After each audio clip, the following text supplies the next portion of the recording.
একজন প্রজ্ঞাময় বৃদ্ধকে জিজ্ঞেস করা হয়েছিল, পুরুষ কি কাঁদে? তিনি জবাব দিয়েছিলেন, হ্যাঁ, পুরুষ কাঁদে, অবশ্যই কাঁদে। যে প্রশ্ন করেছিল সে অবাক হয়ে বলল, পুরুষও কাঁদে? কখন, কিভাবে, কি এমন কারণ থাকতে পারে যাতে করে পুরুষ কেঁদে উঠবে?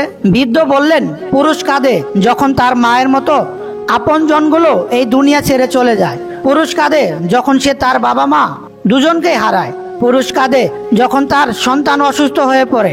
পুরুষ কাঁদে যখন সে তার মেয়ের বিয়ে দেয়।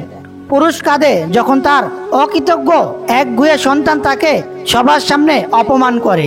পুরুষ কাঁদে যখন সে বুঝতে পারে সে আসলে কি ভীষণ অসহায়, জীবন যুদ্ধ তাকে কিভাবে গোলাম বানিয়ে রেখে দিয়েছে। পুরুষ কাঁদে যখন সে তার ভালোবাসার মানুষগুলোর ভরণ পোষণ করতে ব্যর্থ হয়, তাদের সামান্যতম শখগুলো সে যখন আর মিটাতে পারে না। পুরুষ কাঁদে যখন সে তার নিজের মা, মাটি আর দেশ থেকে অনেক দূরে ভালোবাসার মানুষগুলোকে একটু ছুঁতেও পারে না, একটু আদরও করতে পারে না।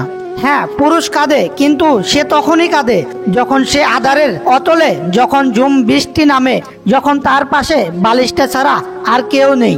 পুরুষের সেই অস্ত্র তার চোখের গর্ত থেকে বেরিয়ে আসে না যা অন্য কেউ দেখে ফেলবে। পুরুষের অস্ত্র বেরিয়ে আসে তার হৃদয়ের গহীন থেকে।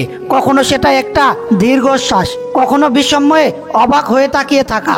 তার হাত দুটো কেঁপে কেঁপে ওঠে। পুরুষের অস্ত্রতে তার চামড়ায় ভাঁজ পড়ে, চুল দাড়ি পেকে যায়। এতটুকু বলেই সেই বৃদ্ধ আর নিজেকে ধরে রাখতে পারলেন না, নিজেই কেঁদে ফেললেন। তিনি বললেন, হ্যাঁ রে মা, ঠিক এভাবেই পুরুষ মানুষ কেঁদে ওঠে, কাঁদতে থাকে।